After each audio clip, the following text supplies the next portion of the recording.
contact's too gentle a word. It's really a collision. And it's a collision of radically different worldviews. So right off the get-go, there was conflict in our cultures, in our ways. The problems that we faced with the landfall of Christopher Columbus was a whole different idea of thinking and a whole different understanding of what the earth was about. Millions were killed. They brought disease that wiped out villages after villages. People were fearful of these missionaries that came. The Doctrine of Discovery, by Pope Alexander, any lands that were considered uninhabited by Christians, that you could come in and take control of that land. That's a doctrine made up in the 1400s by the Pope and the kings, the Christian kings in Europe, that gave them the right to plunder Africa and the Americas. 1452, the Pope declaring all non-Christians to be captured, to be vanquished, to be enslaved, and to have all their goods given over to the church. If a Christian explorer landed on land where there were no Christians, that the title to that land immediately transferred to the Christian nation, and that the only thing that the indigenous people enjoyed at that point was a right to occupy the land. And so time goes on, and there is a friendship made. A trade began.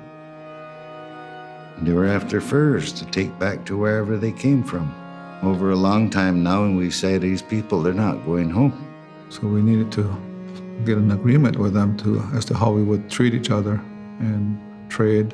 The Dutch, they came north and they wanted to trade.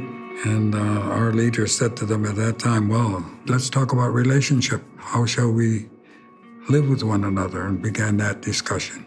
And that became the first treaty, the Treaty of Wampum. You have the French, you have the Dutch, you have the Spanish, all with their own colonial aims, and sitting right in between them is Iroquois and the lands of the Haudenosaunee. They tried to eliminate us with the Sullivan Clinton Campaign in 1779. And they had a plan, George Washington had a plan to run us off our land. And the soldiers came to our villages and tried to wipe us out. They were not only destroying the people, they were destroying their culture. And so today, the Indian territories are very small. We've lost a lot of land. We didn't lose it, it was taken. Almost we became extinct. But what really took a toll on us is the residential schools that Canada and the United States made and took our kids away from us. The boarding schools were set up by Colonel Pratt, and he came back telling the federal government that it would be cheaper, instead of having war, to change the children, to change the people, these Native people.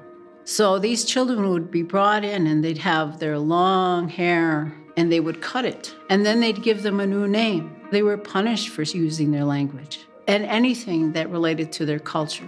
So no longer were they connected with their people. They would lock them up in rooms. They would beat them. When they went to these boarding schools, this is how they were treated. So many who came back refused to teach their own language to their children because they were afraid they would be mistreated as well. And so all these things that we lived through, we've had to work to recover from in order to carry good minds and good hearts and carry that scano with us.